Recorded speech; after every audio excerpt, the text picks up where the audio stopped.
오늘은 2024년 전반기 마지막 주일입니다. 그리고 마지막 날입니다. 지난 반년 6개월을 인도해 주시고 지켜주신 하나님께 감사하는 우리가 되었으면 합니다. 아시듯이 예수님 이 땅에 계셨을 때 사람들은 예수님을 나사렛 예수라고 불렀습니다. 그것은 예수님께서 30세까지 갈릴리의 나사렛이라는 동네에서 사셨기 때문입니다. 또 예수님께서 갈릴리 청년이라고도 불렸습니다. 공생의 이전 30년을 갈릴리의 나사렛에서 사심과 동시에 공생의 3년의 기간도 갈릴리를 주 무대로 활동하셨기 때문입니다. 복음서에 등장하는 지명들 중에 벳세다, 가버나움, 그라사, 게네사렛 이 모두가 갈릴리에 있는 항구 이름들이었습니다. 당시 갈릴리에는 이 갈릴리 호수를 주변으로 해서 13개 정도의 항구 도시가 있었습니다. 인구는 약 4만 명가량이 살았다고 합니다. 그런데 고향 나사렛에서 고향 사람 예수님을 환영하지 않았던 반면 그 외의 갈릴리 지역에서는 예수님께 많은 사람들이 몰려들었습니다. 오늘 본문의 그날 그곳에도 모였던 군중의 수가 남자 어른만 세어도 5,000명이었다고 합니다. 온종일 예수님 말씀을 듣느라고 모두가 식사를 못했습니다. 배가 고팠던 사람들을 위해서 예수님께서 오병이어의 이적을 베풀어 주셨습니다.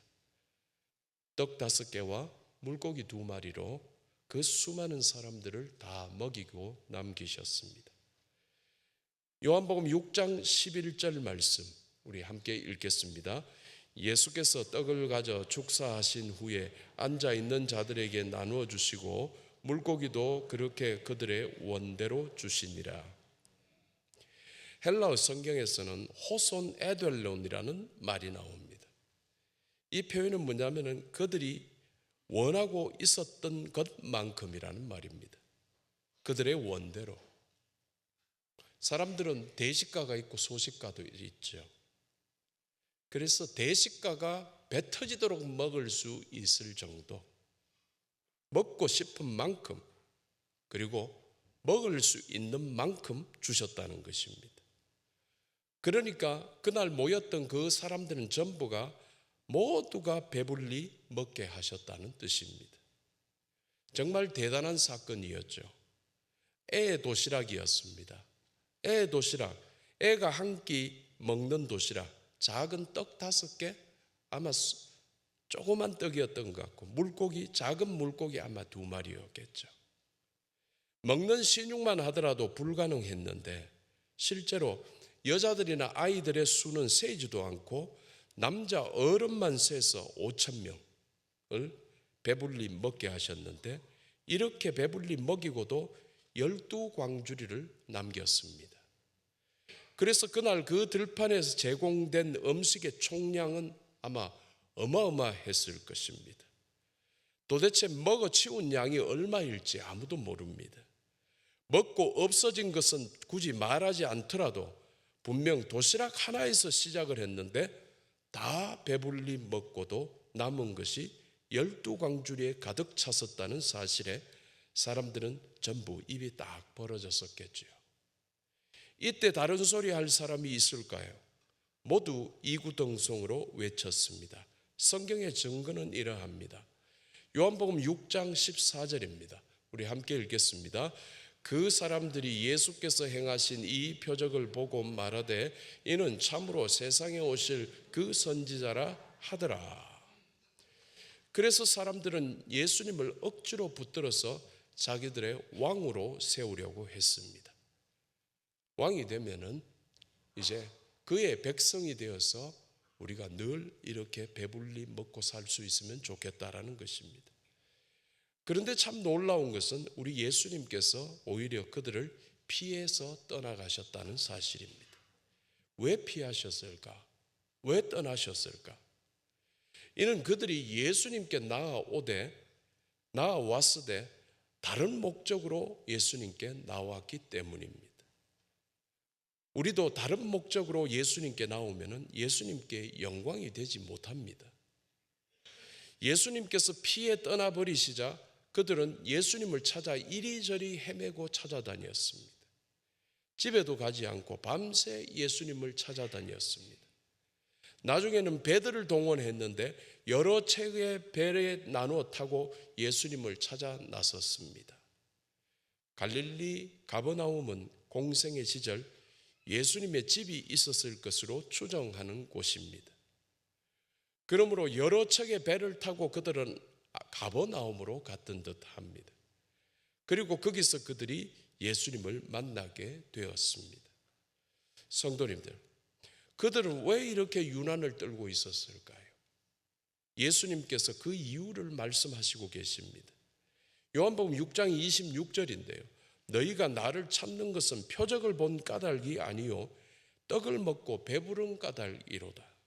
한마디로 떡을 먹고 배불렀던 경험 때문이라고 하셨는데, 여기서 예수님께서는 이 표적과 배불리 먹은 것을 두 말을 대조시키고 있습니다. 헬라어로 표적은 세메이온이라고 합니다. 이 말은 사인이라는 말입니다. 신호, 표시라는 뜻입니다. 우리 고속도로 차를 운전해 가다 보면은 배가 고플 때는 휴게소로 들어가야 되고, 또 화장실이 급할 때도 휴게소로 들어가야 됩니다. 그런데 휴게소에는 주유소도 있습니다. 그런데 또 LPG 차를 타시는 분들은 꼭 LPG 충전소가 있는 휴게소로 들어가야지 충전을 할 수 있습니다. 휴게소를 안내하는 표시에는 보면 식당 표시도 있고 화장실 표시도 있고 주유소 표시 있고 가스 충전소 표시가 있습니다. 사인을 보는 겁니다. 이 사인을 보고 가야 되죠. 가스 충전소 사인이 없는데 들어갔다가는 괜한 걸음을 하게 되는 거죠. 사인을 잘 봐야 되는 겁니다. 너희가 나를 찾는 것은 표적을 본 까닭이 아니요 떡을 먹고 배부른 까닭이로다. 예수님께서 하신 말씀, 이 뜻은 무엇일까? 너희가 오병이어의 이적을 통해 보여주는 나의 사인은 보지도 않고 온통 떡을 원대로 먹고 배불렀다는 사실에 정신이 팔려 있구나라는 뜻이라 할 수 있죠. 그래서 수많은 사람이 집에도 가지 않고 생업도 접고 오로지 예수님을 찾아 헤매고 다녔던 이유는 예수님을 따라다니면 배불리 먹을 수 있다는 것, 모든 생활을 포기해도 예수님을 따라다니는 것이 더 유리하다는 생각을 했다는 것이었죠. 사람들의 행위가 맞는 것 같지만 틀렸다는 것이죠. 이것은 우리 신앙의 본질적 가치가 아니라 비본질적이고 부차적인 가치이기 때문입니다. 하나님께서 복을 주셔서 감사하기도 하지만 본질적으로 하나님께서 바로 나의 하나님이 되심의 감사한 것이지요. 이게 본질적인 감사이지요. 앞뒤가 바뀌었고 경중이 뒤바뀌면 안 되는 것입니다. 초기 그리스도교 자료를 보면은 1세기 갈릴리의 인구 90%는 농업에 종사했다고 합니다. 그런데 그 토지의 주인은 정작에 도시에 살던 귀족들이었어요. 농민들은 다 임대받아서 이제 그들에게 일정 분량을 바치고 살아야 됩니다. 그런데 가뭄도 자주 오고 그런 일정 분량을 낼 수가 없죠. 그래서 농민들은 빚쟁이로 전락하고 이 빚 때문에 결국은 노예가 되어 갔다고 합니다. 사회 현상이었습니다. 이런 상황을 전제해 본다면 공짜로 배불리 먹는다는 것은 정말 그들에게 큰 유혹이었을 것입니다. 자연스러운 사회 현상이었을 수도 있습니다.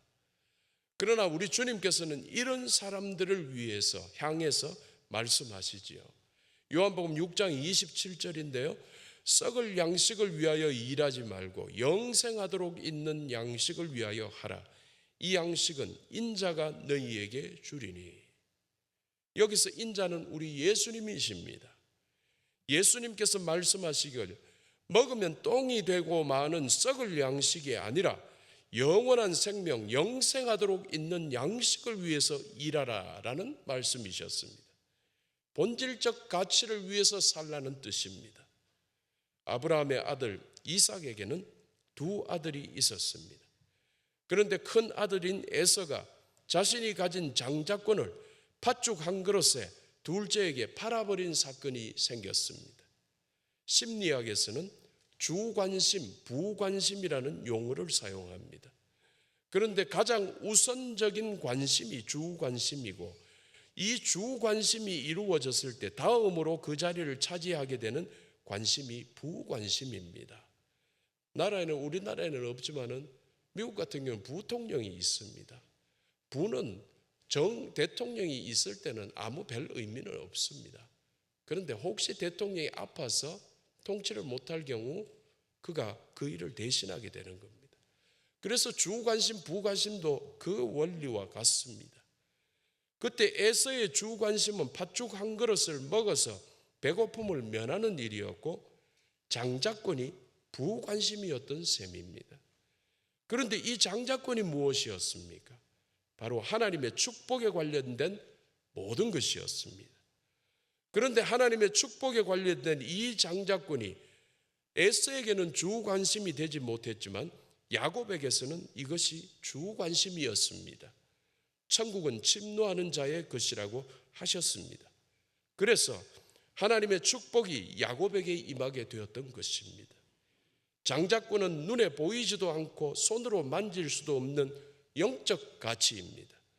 우리는 영적인 것을 항상 우선해야 합니다. 이것은 모든 피조물들에게서 항상 주관심이어야만 하는 본질적 가치를 말하고 있는 것입니다.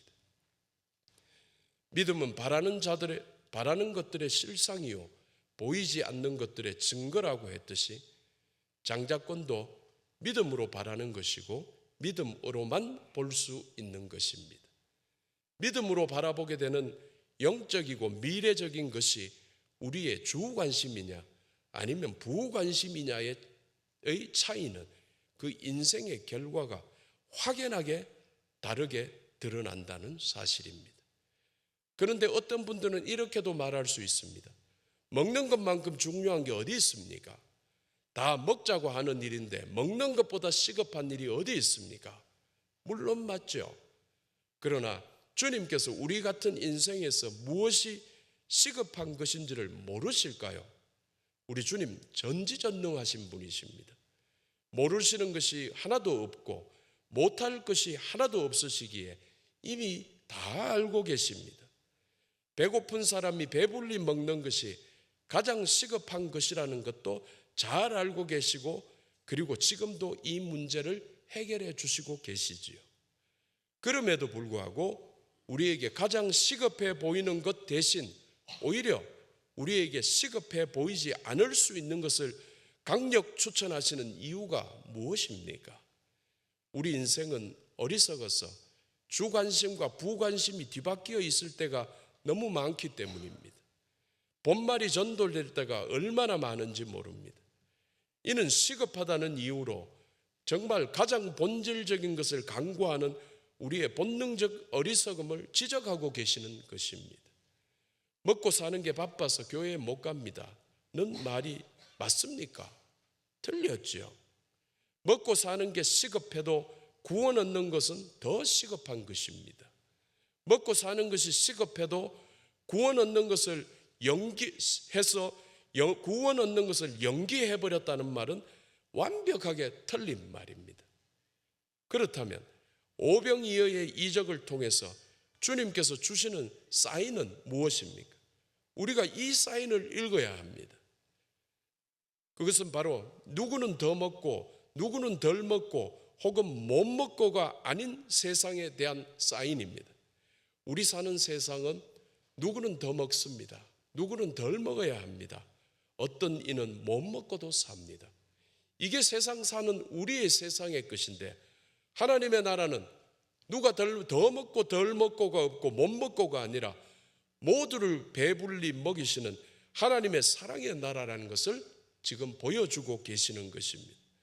그래서 너희도 하나님 나라에서 먼저 남에게 나누며 사랑하며 살라라는 것이 오병이어 이적에서 보여주시는 사인인 것입니다. 우리가 그것을 보라는 것입니다. 광야 같은 인생길에서 홀로 먹고 살아간다면 정말 한없이 외로울 수밖에 없겠지만, 그래도 외롭지 않게 함께 먹는 공동체로 서로 사랑하며 살라라는 것입니다. 이것이 본질적 가치이고, 이 본질적 가치를 우선하는 것이 우리 주님께서 우리에 대한 기대이십니다. 그런데 성도님들, 그때 그들이 그랬듯이 오늘의 우리도 꼭 먹는 것, 마시는 것, 입는 것에 혈안이 되어 있는 것은 아닐까요? 마태복음 6장 31절에서 32절 말씀을 우리 함께 읽겠습니다. 그러므로 염려하여 이르기를 무엇을 먹을까, 무엇을 마실까, 무엇을 입을까 하지 말라. 이는 다 이방인들이 구하는 것이라. 너희 하늘 아버지께서 이 모든 것이 너희에게 있어야 할 줄을 아시느니라. 배불리 먹은 떡 때문에 따라다니면 주님을 모르는 이방인과 똑같았지요. 분명 주님께서 우리 교회를 세우시고 우리 성도들을 만나게 하셨지요. 또 주님께서 우리 가정을 이루게 해주시고 배우자를 만나고 자녀를 만나게 해주셨지요. 또 주님께서 우리 직장을 주셔서 우리로 생계를 유지하게 하셨지요. 혹 어떤 성도와의 갈등 때문에 혹 교회 가는 게 괴로울 수도 있었을지라도, 그러나 우리 교회를 주셔서 함께 예배하고 함께 찬양하고 함께 교제하며 살게 하심이 더 본질적인 가치이지요. 혹 자녀가 명문대 못 나와서 부모 폼나게 못했을지라도 자녀가 있고 자녀가 살아있음 자체가 본질적인 가치이지요. 혹 친구 직장이 지금 내 직장보다 연봉도 높고 복지도 더 좋을 수 있지만 지금의 나의 생계를 유지하게 하는 지금의 내 직장이 본질적인 가치이지요. 시대의 조류처럼 시급한 것이 조금 더 높은 연봉이, 유명한 대학 이름이 최고의 가치가 되다 보면 정작 중요한 것이 무엇인지를, 정말 본질적인 것이 무엇인지를 잊어버리게 되겠죠. 그렇게 되면 진짜 중요한 것, 진짜 필요한 것을 다 놓치게 되고 마는 것입니다. 우리 주님께서는 우리가 진짜 중요한 것, 정말 본질적인 것을 알고 진짜 중요한 것, 정말 본질적인 것을 위해서 살기를 원하시는 것입니다. 그래서 성도님들, 천국이 현재와 비교될 수 없는 가치이듯이 우리의 구원은, 우리의 영생은 그야말로 가장 본질적인 가치라는 사실을 잊지 마시기 바랍니다. 우리 인생의 문제가 너무 급해서 이것을 못 보게 되는 일이 없기를 기도합시다. 이걸 놓치면 가장 소중한 것을 놓치는 것이고 가장 본질적인 것을 놓치게 된다는 사실 꼭 기억하며 살아야 할 것입니다. 성도님들, 우리 삶 주변에는 죽음까지 갔다가 살아난 사람들이 참 많이 있습니다. 저도 그 중에 하나입니다. 죽다가 살아난 사람들의 공통적인 생각들이 있다면 그것은 아마도 살아있다는 것이 얼마나 소중한 것인지, 지금 숨쉬고 있다는 것이 얼마나 감사한 일인지, 그것이 그 가치가 보인다는 사실입니다. 우리 모두에게는 어쩌면 오늘이 마지막일 수 있는 종말론적 시대를 살아가고 있습니다. 그래서 본질적인 가치를 잊지 않으면 인생은 그야말로 불평할 시간이 하나도 없다는 것이죠. 내가 살아있는 게 가치가 있는데, 내 교회가 소중한데, 내 성도가 얼마나 귀한데, 내 자식이 얼마나 소중한데, 이것을 생각하는 본질적인 가치가 있다면 인생은 불평할 시간이 없어요. 곧 인생이 마치기 때문이죠. 정말 모든 것이 감사할 따름이기 때문입니다. 마지막일 수 있기 때문입니다. 그래서 정말 소중한 것이 무엇인지를 알게 되었습니다. 2001년 9월 11일, 여러분 잘 아는 일이 벌어졌죠. 미국에서 벌어졌던 9.11 테러 기억하실 겁니다. 엄청난 테러에 수천 명이 죽었고 미국의 심장부 빌딩이라고 빌딩, 쌍둥이 빌딩 두 채가 번듯하게 서 있다가 순식간에 사라진 허공이 되었습니다. 그로부터 2달 뒤 그 해의 추수감사절이 찾아왔었습니다. 상황적으로 보면 무슨 감사를 할 수가 있나요? 모두가 불평을 해야 되고 모두가 탄식해야 되는 그런 시기였는데, 그런데 그해 추수감사절 아침 이상한 일이 미국에서 벌어졌습니다.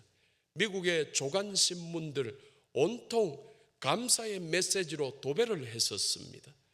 큰 슬픔에 젖어 있어야 할 즈음인데 놀랍게도 감사의 글들이 신문을 가득 채웠습니다.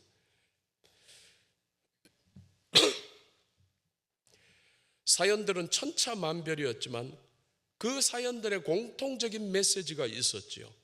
사실 모두가 처음에는 절망과 좌절 속에 빠져 있었다는 것이었지만, 하지만 이 사고를 통해 살아있다는 것이 얼마나 소중한 것인지, 생명이 얼마나 존귀한 것인지, 그리고 가족이 얼마나 귀한 존재인지를 이제 알게 되었다는 것이지요.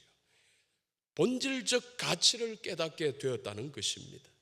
그 즈음에, 본질적 가치를 깨닫게 된 그 즈음에 참 많은 미국의 여성들이 아이를 잉태했었다는 역설적인 이야기가 전해져 오고 있습니다. 이 이야기는 오늘날 특히 우리나라의 저출생의 위기에 시사하는 바가 있겠지요. 그래서 주님께서 허락하신 본질적인 것에 감사하는 마음, 지금 여기까지 자상하게 세밀하게 인도해 주신 은혜에 온전히 의지하는 마음이 우리를 위기에서 벗어나게 하는 희망의 빛이 된다는 사실입니다. 그것이 바로 가장 본질적인 것에 감사하는 마음입니다. 성도님들, 결론을 맺습니다. 성도님들, 우리 인생의 본질을 생각할 때 거기서 만나는 것은 오직 감사일 뿐입니다. 주님 감사합니다입니다. 모든 것에 모든 것이 되시는 여호와께 감사하며 사시는 성도들 되시기를 주님의 이름으로 축원합니다. 기도하겠습니다.